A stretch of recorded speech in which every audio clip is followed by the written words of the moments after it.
मेरी आज की कहानी जुड़ी है भगवान श्री राम से। भगवान श्री राम को मर्यादा पुरुषोत्तम भी कहा गया है। धरती पर अपने जीवन काल में भगवान श्री राम ने हर रिश्ते को मर्यादा के साथ निभाया है। हमारे सनातन धर्म में बड़े पुत्र का एक उत्तरदायित्व तो अपने पिता का अंतिम संस्कार करना भी होता है। पर जब राजा दशरथ का देहांत हुआ था तो भगवान श्री राम वन में 14 वर्ष का वनवास काट रहे थे।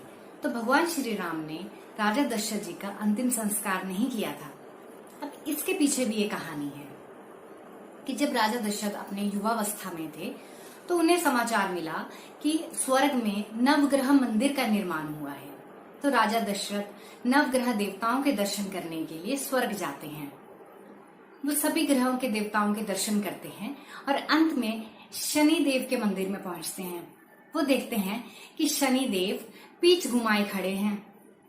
तो राजा दशरथ उनसे कहते हैं कि शनि महाराज मुझे दर्शन दीजिए, मेरी तरफ अपनी दृष्टि डालिए। तो शनि देव कहते हैं कि राजन, तुम मेरी दृष्टि झेल नहीं पाओगे, सहन नहीं कर पाओगे। पर राजा दशरथ जिद करते हैं। तो जैसे ही शनि देव की दृष्टि राजा दशरथ पर पड़ती है तो राजा दशरथ स्वर्ग से धरती पर गिर जाते हैं।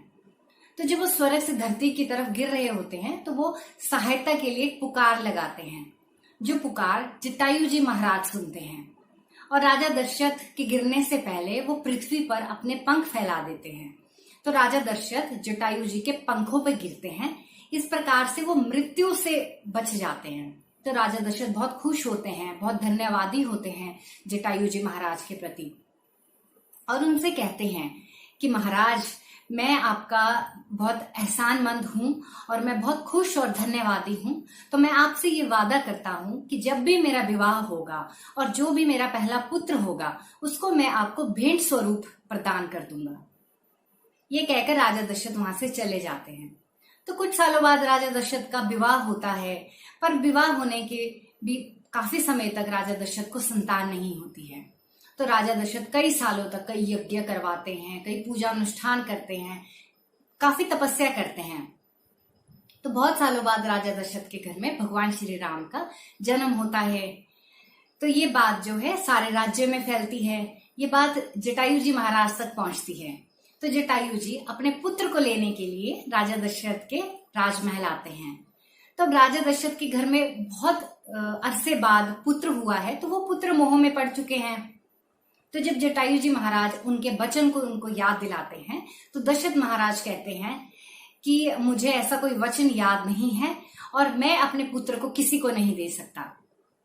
तो जटायु जी महाराज उनकी भावनाओं की कदर करते हैं, उन्हें नमस्कार करते हैं और ये कहकर कि राजन, ये पुत्र तो ये मेरा ही है, ये कहकर वहां से चले जाते हैं।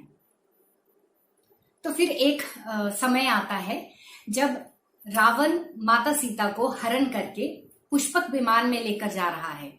तो उस वक्त उनका बीच में जटायु जी महाराज के साथ युद्ध होता है। तो रावण जटायु जी महाराज के दोनों पंख काट देता है, जिससे वो घायल होकर धरती पर गिर जाते हैं। तो वहां पे भगवान श्री राम जो है सीता मैया की तलाश में जटायु जी महाराज तक पहुंचते हैं। तो जटायु जी उन्हें सीता माता का पता बताते हैं, उनको बताते हैं कि कौन उनको हरण करके ले गया है। और जटायु जी महाराज श्री राम जी के गोद में अपने प्राणों को त्यागते हैं। तो भगवान श्री राम जटायु जी महाराज को पिता स्वरूप मानकर उनका पूरा विधिवत तरीके से अंतिम संस्कार करते हैं। तो इन सारी कहानी से हम ये सारांश निकाल सकते हैं कि भगवान श्री राम का जन्म तो दशरथ पुत्र के रूप में हुआ था, पर उन्होंने जो भी कर्तव्य करने थे पुत्र रूप में वो उन्होंने जटायु महाराज के लिए किए। तो अब इस कहानी में क्या गूढ़ रहस्य है? इस कहानी का गूढ़ रहस्य ये है कि जो भी व्यक्ति इस धरती पर जन्म लेता है उसके एक व्यक्तिगत कर्मा भी होता है, जिसका उसके माँ बाप, भाई बहन, परिवारजनों से कोई लेना देना नहीं होता। अपने पारिवारिक लोगों के अलावा भी उसका और लोगों के साथ कर्मों का, भावनाओं का, धन संबंधी कुछ लेना देना होता है। अगर हम ये बात मान ले, ये बात हम जान ले कि जो भी हमारे परिवार का सदस्य है उसका हमारे प्रति तो कुछ कर्मा है, कुछ उसके हमारे प्रति तो उसके कुछ फर्ज हैं, पर उसका एक व्यक्तिगत कर्मा भी है जो उसको और लोगों के साथ लेन देन कर कर पूरा करना है। तो हम एक बहुत ही सुखी और प्यार भरा पारिवारिक जीवन जी सकते हैं। जैसे कि दो परिवार हैं जिनके आपस में नहीं बनती है, पर कुछ सालों बाद किसी एक परिवार में ऐसा एक बच्चा पैदा हो जाता है जिसका भावनात्मक रुझान दूसरे परिवार के प्रति है। तो अब अपने दुश्मन परिवार में अपने बच्चे को कैसे भेजें? तो उस चक्कर में कई बार उस बच्चे के साथ शारीरिक और मानसिक शोषण हम कर जाते हैं। पर अगर हम ये बात को समझे कि इस बच्चे का अपने एक व्यक्तिगत कर्मा है उस दूसरे परिवार के प्रति, तो इसका एक अपना भावनात्मक रुझान है दूसरे परिवार के प्रति, तो शायद हम वो बच्चा जो है उतना मानसिक उत्पीड़न का शिकार नहीं होगा। और अगर हम इस बात को थोड़ा और गहराई से देखें और उस बच्चे को एक दायरे में, एक अनुशासन में उस दूसरे परिवार से मेल जोल बढ़ाने दें, तो हो सकता है आगे चलकर उन दोनों परिवारों के बीच में भी जो रिश्तों में कड़वाहट है वो भी सुखमयी हो जाए, उन दोनों के परिवारों के रिश्ते भी कुछ सुलझ जाए।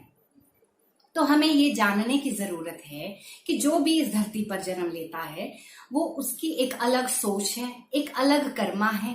पारिवारिक कार्मिक अकाउंट के साथ उसका एक व्यक्तिगत कर्म भी होते हैं जो उसको खुद ही सुलझाने होते हैं, जो उसको खुद ही भोगने होते हैं।